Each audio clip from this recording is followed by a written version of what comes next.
Hi guys! So nasa lugar kami ng Wenyo. Punta kami sa Wenyo Park. Liga, samahin nyo kami.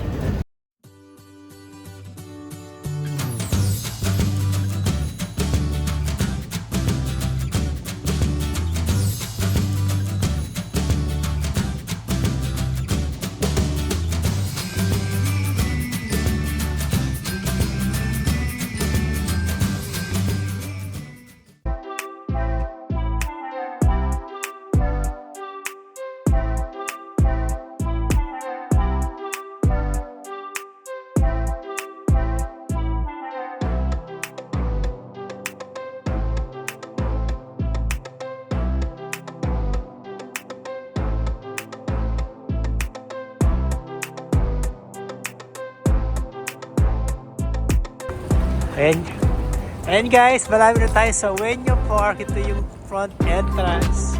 Yan, nakikita nyo yung cherry blossom na yun. Yan. Yun. So, don't trust you. Look at the anime, ate.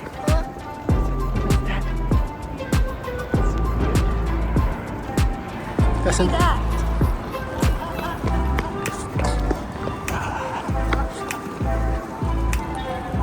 anime yun.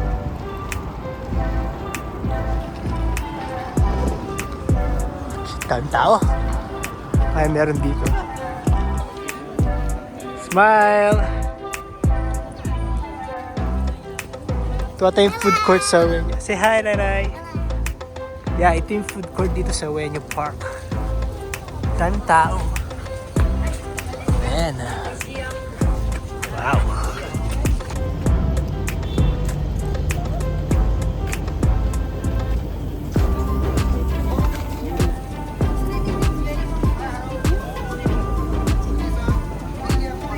Ha? 3 minutes? Okay.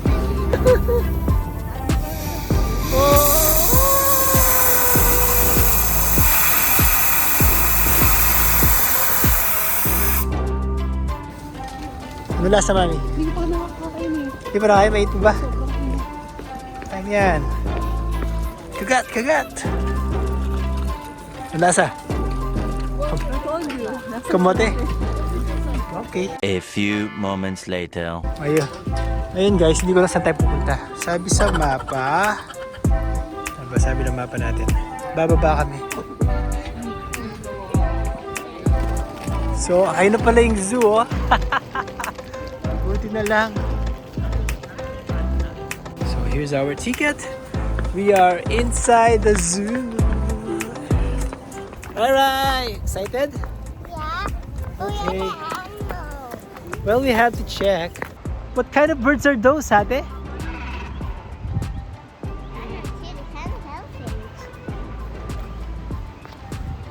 I don't know.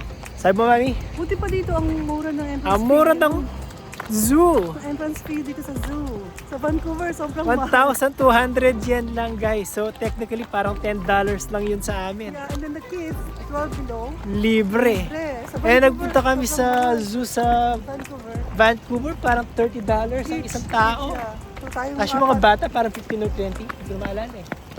Pero mahal. Slight difference. Oh, children's zoo. You wanna go inside? Children's zoo. Let's go.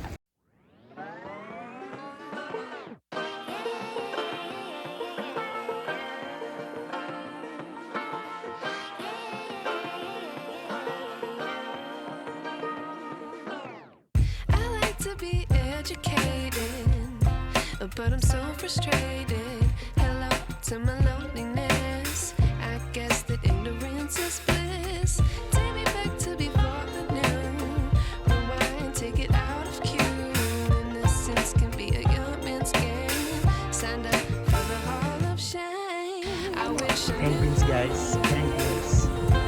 Yun yung red panda, guys. Oh. how much I miss. Now Alright, look to the camera. There you go. Okay. Oh, there's red pandas. Red panda, guys. What movie is it again? Turning red. Turning Red. From the Disney movie, Turning Red. Golden. Ano ba ito? Pisan? Di ba na kung ano klase mga ibon? Says yung golden pisan.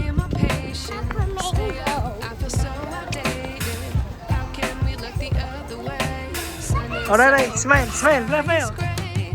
What would happen if I took a chance? Yeah, flamingos, ang dami, oh. Right at first glance. Timon, it's Pumbaa. Hotel Timon from Timon and Pumbaa. The truth Oh is, yeah. The meerkat. I think I'll chew it. Oh yeah. Yeah, Come on, let's go.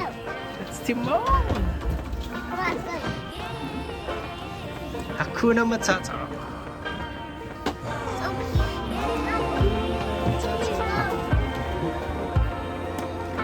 Oh, yung giraffe, guys. Oh, the giraffe, right. I wish I knew how much I miss. Right, look, oh.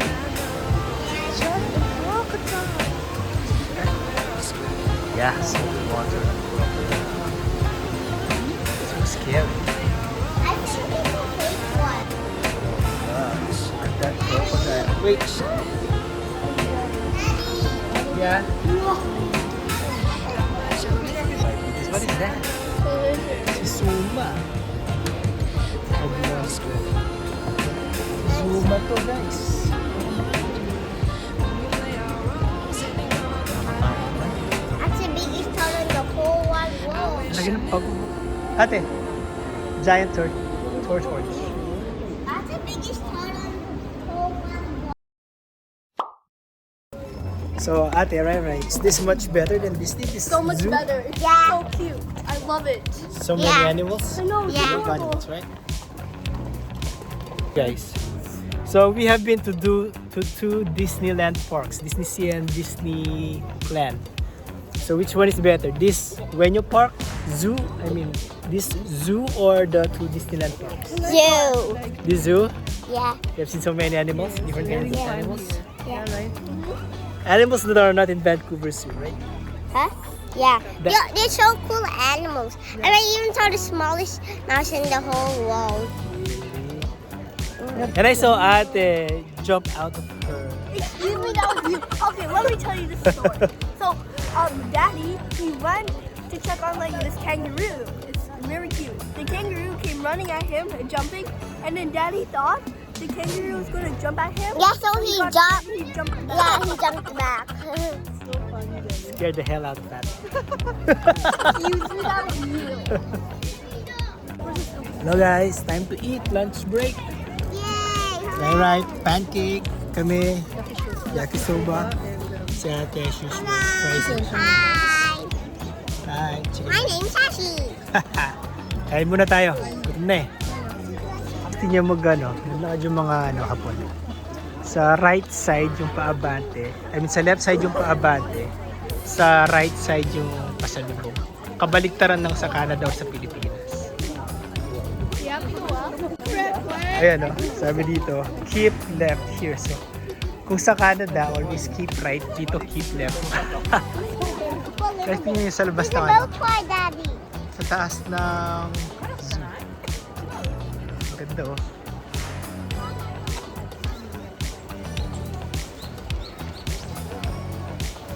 Yung try dun. Basically a map.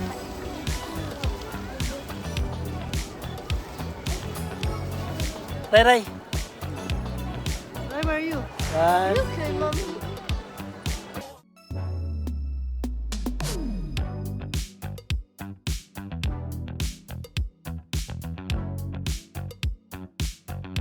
one, Deutschland. Deutschland.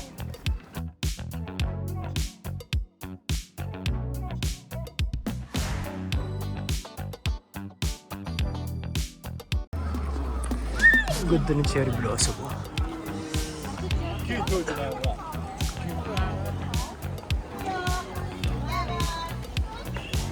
Oh, dali. Picture. Ay.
Hello guys, good evening.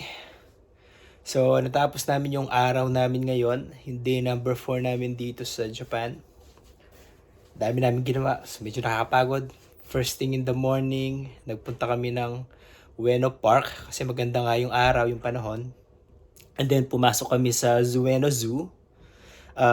Maganda yung zoo actually Surprisingly maganda, malinis, malawak. Tsaka ang dami namin nakikita mga animals. And compared sa entrance fee sa Vancouver Zoo, di hamak na mas mura dito. Hindi ko na maalala yung ticket na binayaran namin nung nagpunta kami sa Vancouver Zoo. Pero parang nasa around $30 to $40 per person Pero dito, ang binayaran namin per person is 600 yen lang. So kung i-convert mo sa Canadian dollars yun, around $5 lang per person. Tapos si Rai at saka si Tay, libre sila kasi age 12 and under, libre sa zoo. So yung mga adults lang magbabayad. Sa Vancouver Zoo, hindi libre. May bayad din sila And then after that, since today is our parang second day bago kami bumalik sa Richmond, sa Vancouver, so naisipan ni Mami na mamalengke na rin ng mga ipampapasalubong sa mga kaibigan namin sa Vancouver. So, tip pala sa inyo guys, kung nasa Japan kayo, tapos may plano kayong bumili ng mga products na dadalhin nyo outside of Japan, so para hindi kayo matax, kung ang amount ng bibili nyo is 5,000 yen and above, mas maganda magdala kayo ng passport nyo. Hindi Xerox copy, yung original passport nyo.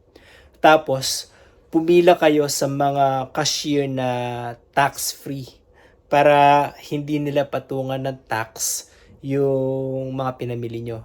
Pero may catch yun. Kasi, pag pumunta kayo rito guys, may ilalagay silang parang QR code sa sa passport nyo, mga tax declaration yon. Hindi. Mga ang tawag doon. Basta QR code yun na declaration form nung bago ka pumasok sa Japan. So, pagpasok mo sa Japan, ilalagay nila sa passport mo yon. Tapos yun yung magiging parang purchase history mo habang nandito ka sa Japan. So, pag bumili ka ng mga tax-free or tax-exempt items, i-scan nila yon, so mapupunta sa history mo yon, sa purchase history mo dito sa Japan. Ngayon, yung mga pinamili mong tax-free items na yon, itong mga to, ilalagay nila sa mga bag. Yan. Nakasil yan. Nakasil yung mga bag na yan. So, ang purpose niyan is pag mag-check-in ka na sa airport, yung mga nakabag na yon, yun ang i-declare mo sa mga customs officials sa airport. Pwede nilang i-check, pwede nilang hindi. Kaya pag chinek nila, tapos nakita nila na tampered yung bag or nabuksan na, mawawala yung tax exempt mo. Ibig sabihin, kung ano man yung ibinawas sa binayaran mo nung binili mo yung mga product na yan, ipapatong ulit sa'yo. So, ang pinaka magandang gawin is wag bubuksan yung mga bag, hayaan nyo lang sila dyan, and buksan nyo lang sila kapag nakalabas na kayo ng Japan. O kapag nandun na kayo dun sa bansa kung saan kayo nakatira.